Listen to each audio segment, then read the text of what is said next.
Third time's a charm. Third time's a charm. Yes, this is the third time I'm recording this video, so let's not beat around the bush. I do move around a lot. I'm sorry, I fidget. I can't stand still. Hey everybody, yes, welcome to how I lost 60 pounds.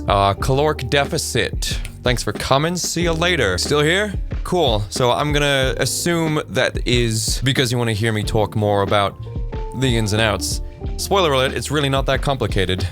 Allow me to explain in a complicated video how it isn't. I lost 60 pounds. At the beginning of this year, I was 228. I was probably heavier. I actually just stopped weighing myself after a while. But then once the cut started, and I'd already been adjusting my diet, I was back down to 216. As of right now, today, I am 168 pounds, which is a 60-pound drop. And I am hopefully going to dispel some of the more complicated and irritating and convoluted details of losing weight and getting in this kind of shape. I asked people on Instagram to ask me some questions regarding my weight loss. And if you don't follow me on Instagram, please go follow me on Instagram. I often post pictures of me not wearing a t-shirt because I'm so proud of what I've achieved. So caloric deficit, what is that? A caloric deficit is eating a slight amount below what your body needs to sustain its size. And before you guys start getting worried and going to your keyboards and typing in,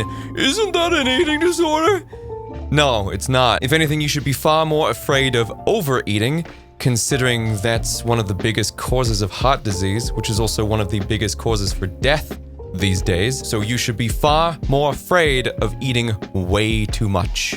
I'm not going to teach you how to undereat. I'm actually here to teach you how to have more control over your eating habits, because quite frankly, according to the statistics, a lot of you don't. I've been into fitness for like the last 14 years. Even before I moved here to Northern Ireland in 2010, I was going to the gym and lifting with my dad. A habit that I only continued after I moved here. So my physique that you see before you, as well as my low body fat, is the result of mature muscle, repeated and consistent training, and a deep understanding of nutrition. All of these things you don't need to know, which I will reveal later on in the video. Seriously, you don't need to know or do anything I've done other than the key essential thing to lose weight, which is a caloric deficit. And look, I get it, all right? Talking about eating slightly less food to lose weight, it's a very touchy subject, but don't worry. I've been on that side of things too. Look at me right there with an ED. I was 128 pounds. I weighed about as much as a photo of myself. It's not my joke. It's Dylan Moran. I just always thought it was really funny. It was deeply unhealthy because I had an extreme lack of understanding about nutrition and how the body works. So understanding all of those things has allowed me to be more comfortable with food. So it does help educating yourself on nutrition, removing the mysticism from food. So let's do something I didn't do in the last couple of videos and immediately get into the question section, where I will also be far more concise. I waffled a lot. Silent Night Reaper 13. Super edgelord name. How do you stay motivated to work out? I don't. Here's the thing about motivation. Ignore it entirely. Do not rely on motivation because it's unreliable, it's fleeting, it comes and goes. So you're probably thinking, what do I replace motivation with? If motivation is not the thing that gets you up to go to the gym, then what the hell else can I do? It's called discipline, which a lot of people lack these days, because a lot of people also lack accountability. Discipline requires you to hold yourself accountable for when you're being lazy or weak. So you need to apply discipline to your life. You wake up, you feel like crap, or you're tired, or you're busy today, I have to go pick up the cats. It doesn't matter, make time. Go at a different time instead. A time you don't usually go. But that's not the time I usually go. What if there's other people there? Doesn't matter, go. You have to get it done. It is important. Fitness is very important. Eradicate motivation entirely. Don't rely on it. If you have motivation, great. It just means you'll be smiling while you're killing yourself in the gym. Discipline will make sure your ass is in the gym all the time, on the days you need to be there, because you know that you owe it to yourself to go. It's important to your goals and your health and how you feel about yourself. And if you need some help with getting discipline together, don't even think about being at the gym lifting weights, right? Because that's the part that you don't want to do, because you're lacking the motivation. Do you know what's super easy? Grabbing your car keys. You're already in your house. They're on the side table. Grab them. You know what else is super easy? Just walk into your car. I'm just grabbing my keys and walking to my car. That's easy. This isn't lifting weights. Do you know what else is super easy? Driving. Just start driving towards the gym. That's not lifting weights. That's just driving your car. It's super simple. Uh-oh, you're at the gym. Well, since you're here, you might as well just start lifting. You see what I'm saying?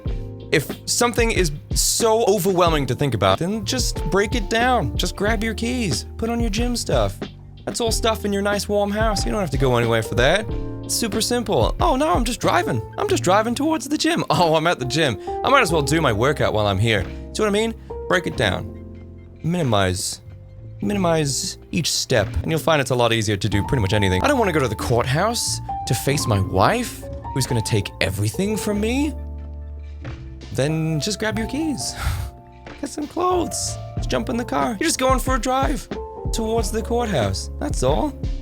It's okay, champ. This is a good question. Anna Banana 25. Oh, bananas 25. What's the proper way of doing calorie deficit? I read in here so many different ways of it. Well, a calorie deficit is, the very nature of it is eating less calories than your body needs to maintain its size. Think about it like this. If you're on a little boat out on the lake and you spring a leak, but it's okay because you got a bucket to throw the water back out over the side. If you don't throw out more water that comes in, your boat will sink. The boat sinking is your weight. The amount of water you're throwing out is food. You get it? If you don't eat enough food to maintain your size, then your weight will go down. Your body is too big to survive off the amount of calories you're now eating. It will start reducing the size of the body to match the amount of calories. Pretty much how that works. Now you're probably thinking like, oh yeah, you just starve yourself. No. You see, there's this wonderful thing called self-control, which no one seems to question whenever you're stuffing your face for the 7th time with some takeout food or Outback Steakhouse or Chipotle or whatever slop you Americans eat. But everyone gets a little bit touchy whenever you even slightly consider maybe not overeating to the point of vomiting at 1 a.m. That's super healthy. Oh, but as long as you're not starving yourself, that would be bad. So here's the thing about a calorie deficit. If you know what your maintenance is, literally anything you eat below that will allow you to lose weight. Stay with me here, because it is that simple. If you know what your maintenance is, and there are calculators online to help you figure out what it is, you put in your age, your height, your gender, your activity level, and then it gives you a rough estimate of what that number will be. I will recommend you find out what it is on your own by truthfully tracking what you eat and finding out whether or not you've gained weight at the end of the week. If you haven't, then that's your maintenance. And literally anything below that, you will start losing weight. And by literally anything below, I'm talking a single calorie, if we're going to be using hyperbole here. Let me simplify it for you. If you need to eat 2,200 calories a day to stay the same size for the rest of your life, then eating 2,100 calories per day will see you slowly lose weight until your body is able to sustain itself at 2,100. Now, most people do choose to go a little bit further than 100 because it's faster, you see results quicker. But be warned, the faster you drop weight, the more likely you are to wimp out on the diet. Because if you plunge your calories too low too quickly, you're gonna be like, I'm starving after day 3, I can't do this anymore, or I'm going to jump out the window. And that's not good for anyone. You haven't lost any weight. You immediately abandon ship because you just couldn't keep it afloat. So it's way better. I've still got this light on. Is that better?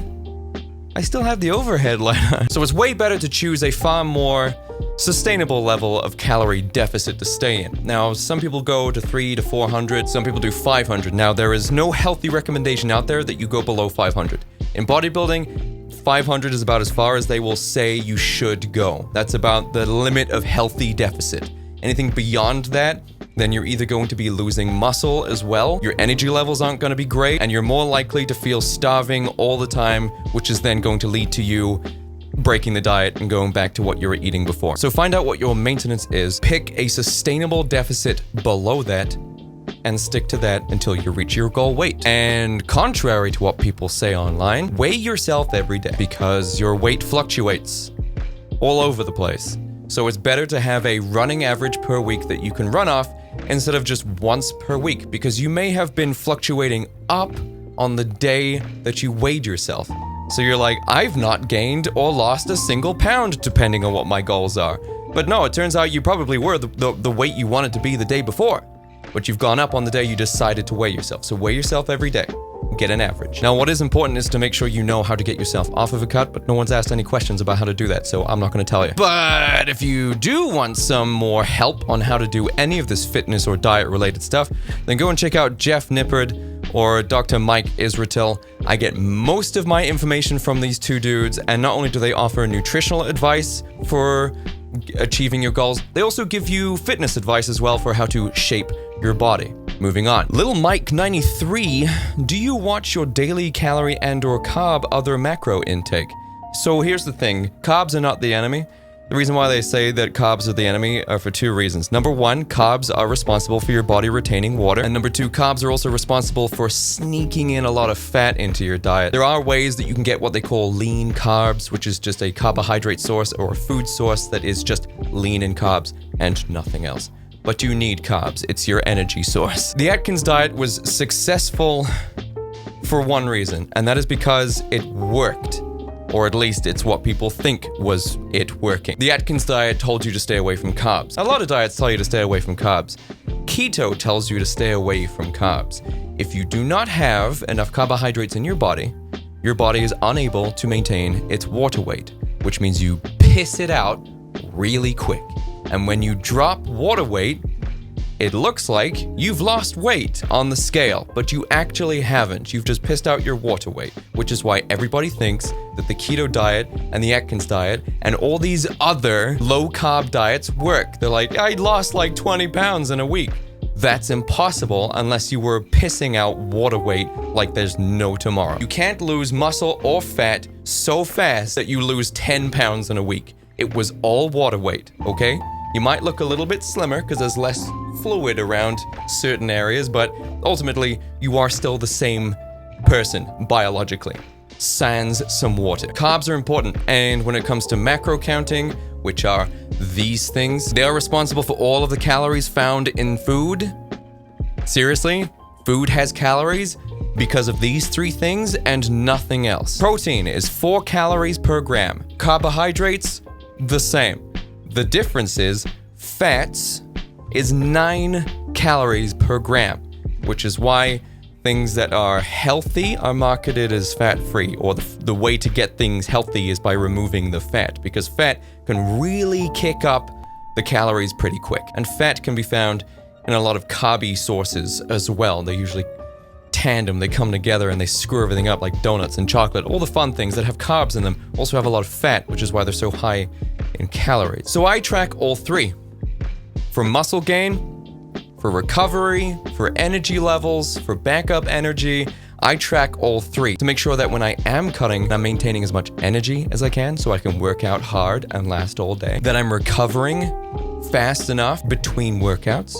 That I'm also maintaining enough of the muscle mass that I gained during my bulk cycle, which all leads towards me staying on a diet, because if I feel satisfied with my diet, then I'm far less likely to bail on my diet because I'm getting everything I need. So macro counting is good, but not necessary. Now, a bunch of people ask the same question because it's what everybody wants. Nobody wants to do the hard work. How can I gain muscle and lose weight at the same time?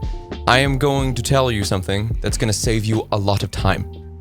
You can't do that unless you take steroids. Or you are a nutritional genius and you're a trained personal trainer and you know all of the details of your body. Your body. Not bodies in general, your body.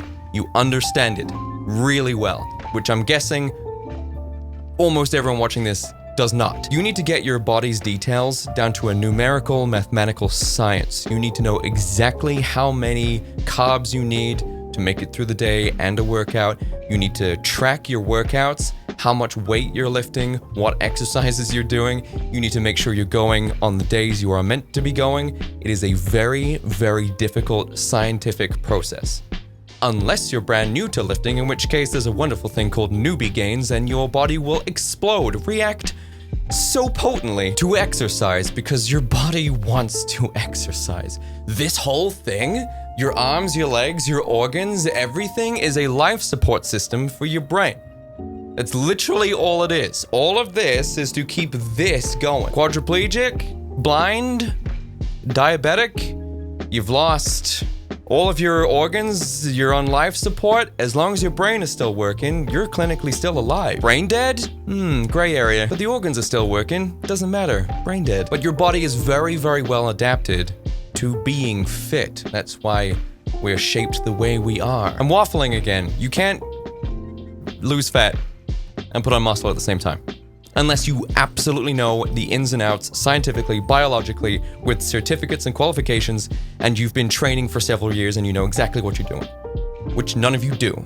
So what I'm saying is save yourself some time, okay? Lower your expectations. You are not going to lose fat and gain muscle at the same time. But that doesn't mean it's not worth doing.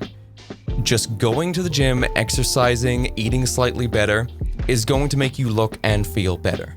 You won't care that you're not losing fat and gaining muscle at the same time. You will see your body looking slightly better and be like, oh damn, I don't care what this is. I look better. So you should go either way. And then slowly introduce yourself to the concept of bulking cycles and cutting cycles. And if you really don't care about your health, steroids are right there. Though I will say this one thing for people going on steroids, and I learned this from Jeff Nippard's video a couple of months ago. Steroids are amazing at making you gain an insane amount of muscle. Out of all the organs in your body, your heart, also a muscle, which means it also gets bigger. Do you know what doesn't get bigger? Your rib cage, the cavity in which the heart exists. So your heart will get bigger since it's a muscle. The space it occupies does not get bigger. So nobody special. What's something that someone starting weight loss gymming should practice to do to help their form?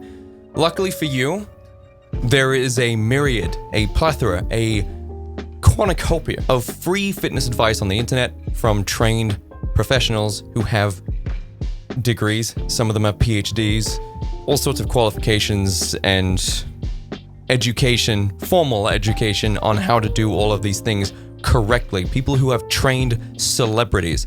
There is a list of people down below that I have vetted myself, and I agree with what they're saying based on the evidence they provide and the physiques that they have. There is a list of people down below in the description that you can follow who will guide you in your form and the exercises you should be doing, because there are a lot of exercises that you don't need to be doing. Things that have been disproven over the years, forms that have been made obsolete that no one should be doing anymore, and there are so many shoulder joints out there and spines that will be thanking them for generations to come. Irizari Madi, do you have a weight loss goal that you've achieved? Yes. Well, almost. My weight loss goal is 165. It's pretty lean for my height, which is 5'10". I am 3 pounds away from that, so kinda. Miss Crew, how are you losing so much weight in so little time? Consistency. I know what I'm doing, and I know how to do it. I stay on track all the time with no breaks, no concessions. I stay focused and I do it every single day, week in, week out, month in, month out. Your body responds really well to consistency. Being consistent makes your body realize it has to change in order to maintain what it's doing. So if you're doing something every single day, regardless of what it is, your body will change to make that task easier, better, more efficient. The Nerd Nexus Official. What do you eat to help you stay lean and fit? Well, I like to break up my macros separately into different food groups. And by that I mean, I will find a lean source of each of these things and make meals based on that. It allows me to have more control over how many calories and what macros are in my food. Another reason why I've lost weight so fast. Lean protein sources for me are chicken breast and turkey and red meat. Now you can get varying degrees of red meat and its leanness. I get super lean, bright red meat, which I can only imagine is probably slightly healthier here in the UK than it is over in the US. But that's not my problem. Turkey breast and chicken are almost entirely protein and nothing else. There will be almost zero fat in that at all, which means you can add that as much as you want to boost your protein intake for the day, and you're not going to be boosting your fat for that day as well. So this is what I like to do with chicken. I usually just dice it up into pieces, get rid of all the nasty gristly bits, and then fry it in a frying pan, cook it in there. I use a couple of herbs and spices to keep the flavor interesting, because chicken can be pretty plain on its own. And then here's another fun thing. White rice. A lot of people like brown rice, but white rice is actually, I think, healthier. At least the calories are lower per 125 grams. And then I have some sort of condiment or sauce, which typically will have a fat macro in it. It's usually higher in fat than it is in anything else, which then adds the fat into this otherwise extremely lean meal. But yes, I'm also partial to red meat. And with my red meat, I have potatoes. Very rustic, very British, very straightforward, but it's effective. Potatoes, almost entirely carbohydrates and nothing else. The red meat that I use is extremely lean and has almost no other macro in it other than protein. A slight amount of fat, but you know, that's okay because red meat tastes delicious. And then with that, I will have a sauce. And this sauce from Nando's is actually low calorie. There's almost nothing else in it. So the fat content from this is coming from the red meat and nothing else. And then for breakfast, I will actually have oats, a fantastic source of carbohydrates. There's also a little bit of protein in there as well. And here's the advice I would love to give to everyone who has quote unquote protein farts. Figured this out a couple of years ago. Protein farts are not real. Majority of people who have protein farts are most likely consuming whey protein powder, which is milk. Yeah, I'm here to tell you, you might be lactose intolerant. Sorry, bro. If you're consuming all this protein, and some of that protein is coming from whey protein powder, and you're farting your ass off all day, blowing holes in your gym shorts, it's because it's whey protein and it's milk. Try switching to the one I use, vegan protein. It's the same protein content, probably not as micronutrient rich, but who cares? I'm just here for the macro. Switching to vegan protein means there is now no lactose in your diet. Pair this with some lactose-free milk, which I also drink. I do not have this problem. I remain unbloated and ungassy for the whole day. Seriously, try it. You might find that your gassy problem goes away overnight because you're now no longer pumping your body full of lactose, which it cannot process. Yeah, scoop of protein powder into the oats, lactose-free milk. Wow, very lean, no fat, Jake. What are we doing here? Oh, that's right. An entire heaping tablespoon of peanut butter. Peanut butter is almost entirely fat and nothing else. It is a single macro food. So when I originally started making this meal for myself several years ago as a breakfast, I figured out, oh my god, my fat content every single day is extremely low. How can I fix this? Oh, it's because my breakfast is incredibly lean. There's no fat in there at all. So I decided to add a tablespoon of peanut butter in there, and the problem went away. I now have enough fat in my diet per day, and my energy levels are the same every day. I can go to the gym in the morning, work out, come here, stream, edit, be a parent, hang out with Kat, pretty much do anything I want. And I'm not gonna crash halfway through the day because I'm following my macros closely and making sure my energy levels never drop. Waifu Jessie, what was the hardest part about starting your weight loss journey? Waifu Jessie, I'm gonna tell you the one thing that is the worst whenever it comes to weight loss, and that's starting it. Now, weight loss and fat loss are two different things. A lot of people will start a cutting diet or they'll start a general diet. I'm using diet here as a synonym for the food you eat, okay? It's a general term. Diets themselves, you should, like fad diets, ignore them entirely. I'm going to be eating like this for the rest of my life because it's healthy, it's good for me. There is no hyperindulgence, there is no massive deficit in any of my micro or macronutrients. This is a good way for me to live. It's a healthy way for me to live. It promotes longevity, it promotes muscle gain, it promotes a good immune system, strength. It's good for you, right? Whenever you quit smoking, you don't just be like, okay, that's a month, no smoking. Time to go back to smoking. I did good. I need a reward. I need to reward myself. No, you don't do that. When you quit smoking for good because it's healthy to never ever smoke again. It's the same with eating clean and eating healthy and eating what your body needs. Being positive to your body. Doing positive things for it. That's what body positivity should have been. Not stuffing your face with everything that makes you feel good. Body positivity, man. What a scam. You want to talk about appropriation? That phrase. Nothing that comes out of eating in a massive surplus per day for years on end and ruining your body and your organs and your arteries and your blood pressure. Nothing about any of that is positive. The only positive side of body positivity is the instant gratification. The reptilian idiot part of your brain like, ooh, this tastes good, yum, yum, yum.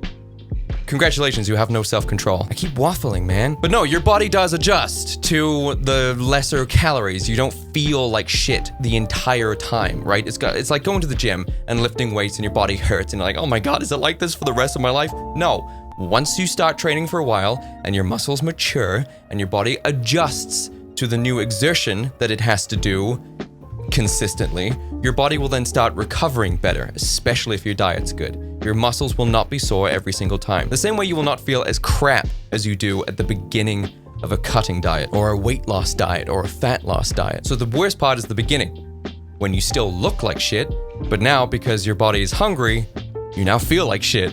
So you look and feel like shit. The first part is the worst, which is why everyone fails their diet, because they look crap and now they feel like crap because they're eating less and their body's like, what's going on? And your stomach hasn't adjusted yet. So that's the worst part. The first part's the hardest part. It gets way easier. I do not get hungry on this cut diet anymore. I've been on it for 6 months. I don't feel hungry anymore. I eat when I'm supposed to eat and then I feel good. I'm not pining after food all day. Again, it's because I'm making sure my macros are in check. Sweet Morbid, do you have any tips for beginners on working out, especially at home? Now, I'm going to use this question as an opportunity to explain to people that you do not need to work out to lose weight. Ooh, controversial. Let me put it another way. You do not lose things in the gym. You gain things in the gym. I mean, you can lose your dignity in the gym if you crack a pant-ripping fart while you're in the middle of a squat, right? You can't get that dignity back unless you change gym. But even then, you're still gonna have the trauma of it. So I recommend, seriously, listen to me about the vegan protein thing. People think I have to work out to lose weight. Not true. And I can improve it because I've been doing this long enough that I can prove my own points with my own body. Here is me currently. Okay, this is a well-lit photo. This is me at 168. I look pretty damn good. This is a guy who works out almost every single day and he prioritizes his rest days, so he's recovering well. He's got his macros in check. He's got his hydration levels in check. This guy is consistent. This guy is fit, strong, and healthy. This is also me. This guy did not go to the gym ever. He is also 168. He does not watch what he eats. He does not count his macros. He does not drink a lot of water. He does not walk. He does not run. In fact, at this point, I didn't even have an active gym membership. I wasn't even eating lean meats or brown rice. So how the hell am I 168 here and also 168 there? Well, I'll explain it to you. Because as we can clearly see from the example, the gym is not where you lose weight. You can clearly see I'm more jacked here at 168 than that 168 because I'm going to the gym. I built in the gym. I gained things in the gym. You do not lose things in the gym, even with running and cardio. None of that, and every single health and fitness professional will tell you this, nothing you can do in the gym will make up for the shit you eat at home. So until you fix your diet, don't even bother going to the gym, okay? Don't waste your time. Oh, I can actually prove it too. So here's my diet at the moment for this physique. Lean meats, proteins. Here is, I'm pretty sure I have it saved into my app. Here is me going to the gym consistently all the time and lifting. And here's the proof, man. Your boy's jacked. Your boy's looking good. Not steroid good, but pretty good for a natural lifter. And here's this guy's diet. There. Crisps and biscuits and all the other phrases that Americans don't understand. Chocolate and no water and bacon and eggs and literally anything he wanted. But do you know the only similarity between this jacked athletic goth you see before you and this guy? The only similarity we have? We both ate the same amount of calories per day. This calorie deficit is the same as this calorie deficit. They ate the same amount of calories per day. Calories in, calories out. It's all that matters. Yes, there's the whole insulin thing and the amount of protein you're consuming and how much cardio you do. But ultimately, weight loss is calories in, calories out. That's it. That's all it is. It is as simple as I said. I work out because I want my body to look a certain way, to perform a certain way. You know, I wanted the broad, wide back, the chiseled chest and shoulders, the larger biceps, nice triceps, all that kind of stuff, you know, wide lats, nice quads, a good build, a good physique. I went to the gym to get that. You can only increase the effectiveness of a good diet in the gym. You can't fix a bad diet in the gym. So until you fix your diet, and I know this is like the part that pisses everybody off because they love eating their chalky and chips because none of you have any self-control. You don't. Do you understand what I mean about accountability? You can't make any changes until you hold yourself accountable and realize that you're weak and you have no self-control.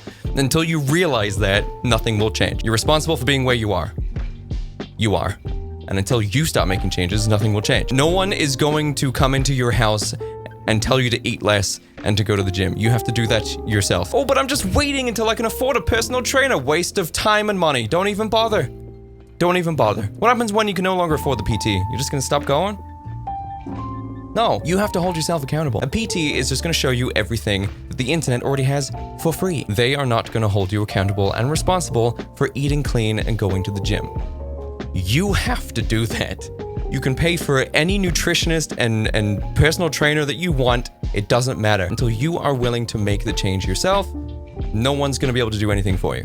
Do not waste your money on personal trainers. I swear, stop doing it. But if you do want to build, if that was the intention of your question, if you are looking to build a physique, to gain muscle, to shape your body, then resistance bands. Seriously. If there's anything I learned about, you know, keeping in shape during lockdown all those years ago, resistance bands are super good because they're super cheap. You see these Hex rubber dumbbells that I have here that I bought at the end of the first lockdown to make sure that if lockdown happened again, I'd be able to lift weights. They were crazy, stupid, crazy expensive, and the shipping is insane on something that weighs that much. So the stronger you are, the more you suffer financially for even thinking about ordering stuff like this online. Resistance bands. They come in various different strengths, and you can pretty much do anything you need with it to achieve whatever you want. It can hit pretty much any part of your body that you need it to hit. Seriously. There's a whole thing online about it. Resistance bands. You don't have to go to a gym. Wiggles the Penguin, what's your workout routine? Well, I will tell you that if you're interested in exactly how I got into this level of shape. This level of shape right here. Just in case I'm not hitting the right angles or lighting here. So I do a push-pull split, which is very simple to break down. Push day is chest, shoulders, and triceps. You know, all the muscles involved with pushing, and then on pull day is back and biceps, or all the muscle groups involved with pulling, and then on legs, legs. And I do that twice a week. Yes, twice a week. Yes, I am hitting muscle groups twice in a week. I know there was like a thing a couple of years ago, probably a decade ago, where it was just like chest day and arm day, and you do it once a week. You do chest on Monday, and you don't do chest again until the following Monday. That is done, okay? That is over. That's been proven to not be effective. It's time to change it up. Also, I am an advanced lifter. I have been lifting for over a decade, and I've lifted some serious weight over the years. Here's me benching 315. I know the camera angle's crap. Yes, it did touch my chest. I was there. Oh, this is me deadlifting 400 and something pounds. What was I talking about? I was just bragging. I forgot what I was talking about. Oh, advanced lifter. Yeah, so I've been doing this for a long time, so I can push my body that hard. I can do a split twice a week. And here's what my regime is. You will notice the severe lack of free weight training. It's because I am old and my joints ain't what they used to be. Seriously, I tried to bench 225 the other day just to prove I could do it, and I can. But I wrecked my shoulder doing it. So machines for me. Oh, but what about the stabilizer muscles? I'm not there to train the stabilizer muscles.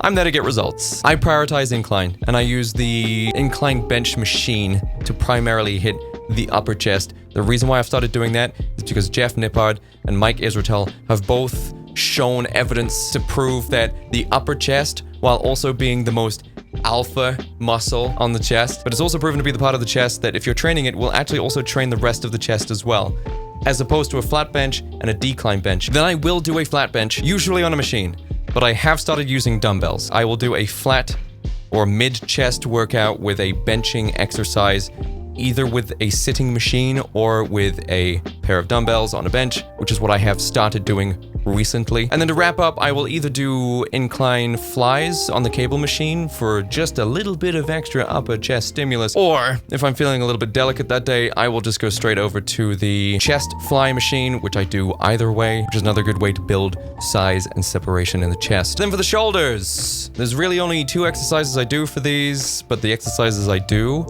hard. Don't bother with the dumbbell. The resistance curve is not linear, it's not reliable, so ignore it. Stop. Put the dumbbells down. Cable machine. Cable machine? Cable machine. If you have to use dumbbells, do what Jeff's doing here.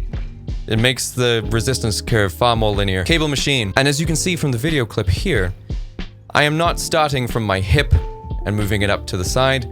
I am crossing my arm over my body, bringing it all the way across and then up, because it's good and effective to get a deep stretch with each rep. That's how you get the gains. Now, I have started and sometimes will do an overhead press, mainly because I like the exercise, and it's something new that I've started doing. Cross cable flies for the rear delts, because your delts actually connect to the back of your arms as well, so I work that out. Then to finish off, I will do triceps, and I only do 2 exercises for these: pull downs and pull overs, ups, over my head, whatever. They hit the 2 heads that I really care about on the triceps, and I've already been genetically gifted with good triceps anyway. Thanks, Dad. So I really don't need to work them out too hard. If they were a problem area, I would be working them out harder, but they're not, so haha. Now for my pull day, I will do pull-ups. I used to do lat pull-downs, but now I'm light enough and strong enough to start using my body weight, so I've started doing pull-ups on the bar,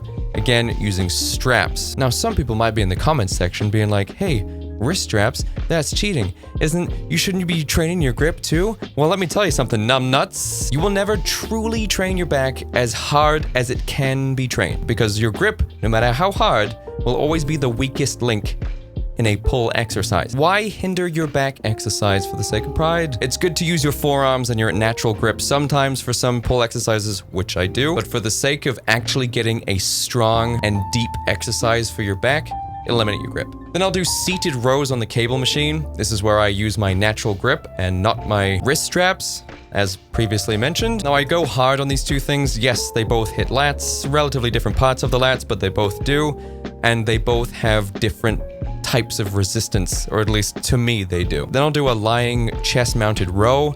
If you don't have one of these, seated is fine, but this is an incredible entire back exercise. It's like traps, your rhomboid, your rear delts, your lower back sometimes. Everything is involved in your back with this workout, but I primarily use it and focus on my upper back while I'm performing the exercise. And that's your back done. Now it's time for biceps. Now I don't do free weights for your biceps, again, non-linear, so I go for cables. So I'll do a strict front curl, elbows locked at the sides, really bringing that arm up and squeezing at the top, and then lowering slowly, because the negative of the exercise, the negative of a bicep curl, is just as important as the initial rep. So you want to treat the positive the same as you treat the negative. Seriously, you build in both parts. The same goes for every muscle, but a lot for the biceps. And then I do this super weird thing that I've never seen anyone else do, but it totally has worked for me, because if you're wondering genetically what my weak points are,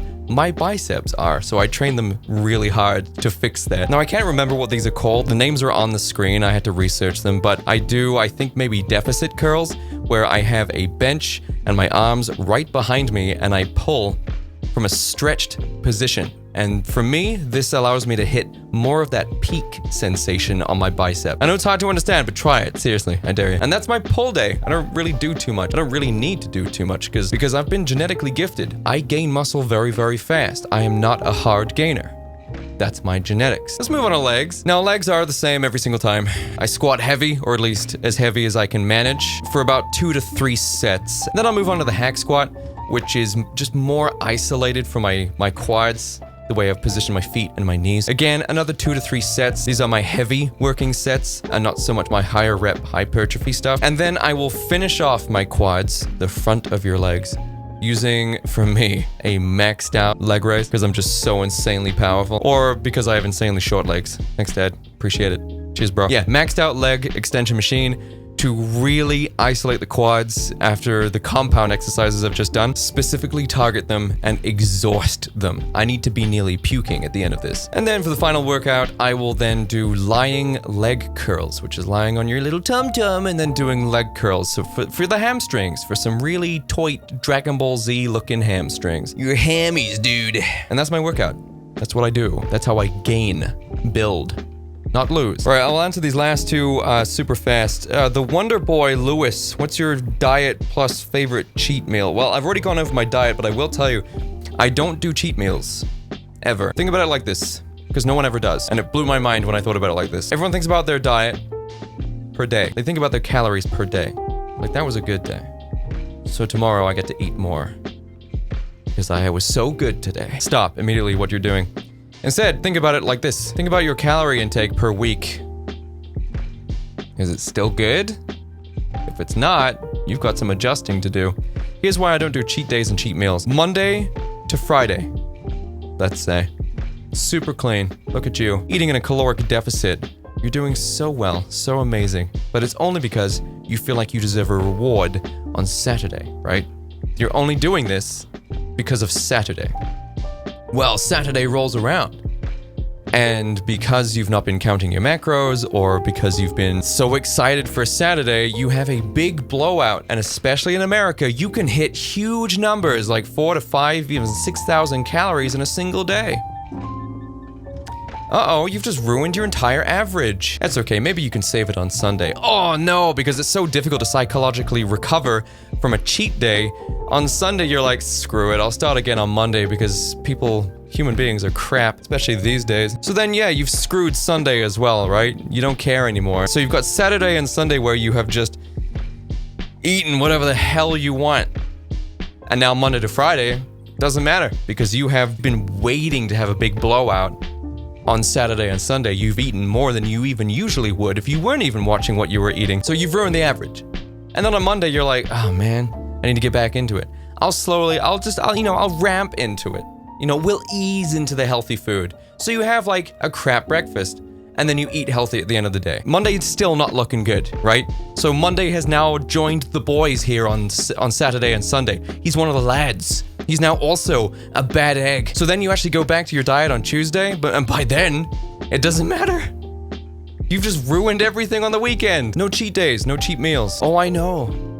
The food you eat on the weekend lets you do things that your food during the week will not let you do.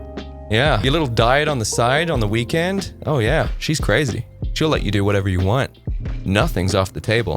Literally. Then the week starts and you have to go back to your boring old diet. And your diet's like, what's up? You got the smell of shame about you. You smell like sweets and candy and shame. It's hard to hide it, especially when the weight's not dropping. Your diet knows. So don't even bother. Don't even cave to it. It's not worth it. I have been on this cut diet for 6 months, and I have not caved and done a cheat day or cheat meal at any point in the 6 months. Hence the results. But don't worry. Here's what you can do instead. You can eat and drink literally anything you want. That goes against everything I just said. Hear me out. You can eat and drink literally anything you want. In fact, I did talk about this a while ago. Assuming you are going to compensate that with something else in your day. I don't know what I'm pointing at here. Jake, put a graphic here or something. If you really want the 600 calorie meal that's super delicious and full of all the flavors that makes your brain go, ooh, yes, then go ahead and eat that. But make sure you then don't go and eat your healthy meal as well that day, because you can't now. You've had this. You've had that. Now you can't have the healthy stuff. If you don't want to eat a healthy meal that day, a healthy meal should be around 500 calories. Slightly more, slightly less, but mine are around 500 calories per meal. If you find something a little more interesting for 500 calories, then you can go ahead and eat it. Just replace one of the other meals. You can have the tasty thing. Just replace it. I've done it. Birthday parties, going out, having a pint somewhere. I'll be like, you know what? I'll have a couple of pints. I'll have 400 to 500 calories worth of pints instead of having, my meat and potatoes. My body will still have the same amount of calories in it by the end of the day. They will just be from different places. But what have I explained multiple times? Calories in, calories out. As long as the calories remain the same every single day, it doesn't really matter. So no cheat meals, no cheat days. It's not worth it, seriously. I would make that mistake all the time whenever I first got into this thing. Like, oh, Saturday, now I can stop eating all of this tasteless crap and eat everything I want. Everything I wanted to eat the entire week. You'll blow it. You will blow it and see no results. Learn to cook. Make your healthy food taste good if it's that important to you. Last one here, Whore of Babylon. Do you have a trick for not caving into cravings while on the cut? Yes, here's the trick. Accountability. Let's pick an arbitrary number. 5 months will pass either way. 5 months will pass whether you're on your diet or not. 5 months will pass whether you think, I'm gonna stay strict on this. I'm going to look good. Or you'll think, this is tough and I've never put myself through any adversity ever and I cave immediately at any craving. Oh, a donut. Yes, please. These two people, 5 months passes in the same amount of time. It's 5 months. In 5 months, one of you will look better and feel better than the other. Which one do you want to be? A donut tastes good. Feeling good about yourself and looking good in clothes and fitting into everything you've always wanted to wear. This is sounding very close to a supermodel's quote. I mean, the fundamental is true. It might taste good for a couple of seconds, but nothing really feels as good as the gratification you have from holding yourself accountable and getting into really good shape and feeling proud of yourself. Looking in the mirror and being like, God damn, right? That is good. That can last forever. Or you can just keep buying pizza every second you feel bad about yourself. I'm sure the taste will overpower your sense of shame at some point, right? And you're like, shame? Food? This is disorder stuff speaking. Yeah, let me tell you something about the shame that you feel whenever you cave on your diet. You aren't feeling shame because you're eating food and people will make fun of you for it. You feel shame because you have just compromised yourself. You have just betrayed yourself. You have just realized that you're not as disciplined, you're not as dedicated as you thought you were. You have betrayed yourself, your body, your mind, your diet, everything. That's where the shame is coming from. Not the shameful donut. I can eat donuts. I can have a donut right now. I've only had breakfast today. I could have a donut right now if I really wanted to. I don't want to, but I could. And I would still hit my caloric deficit for the day because I'd make adjustments. The shame comes from knowing that you have failed yourself. That's where the shame comes from. So shut up. The food itself is not the shame. What the food represents is the shame. You want to feel proud of how you look, and you cannot work towards pride without moving away from shame. Oh, you've been sober. Do you feel shameful after having a drink? You've quit smoking. Do you feel shame after you smoke a cigarette because you caved? Oh, you haven't gambled in several years, but then you decided to place a bet when you went to Vegas. Do you feel shame? It's amazing how all this shame is very, very similar, yet only one of them has food in it. It's because the food itself is not the shameful part. The shame you feel is because you betrayed yourself. You know you're better than that. So get out of my face.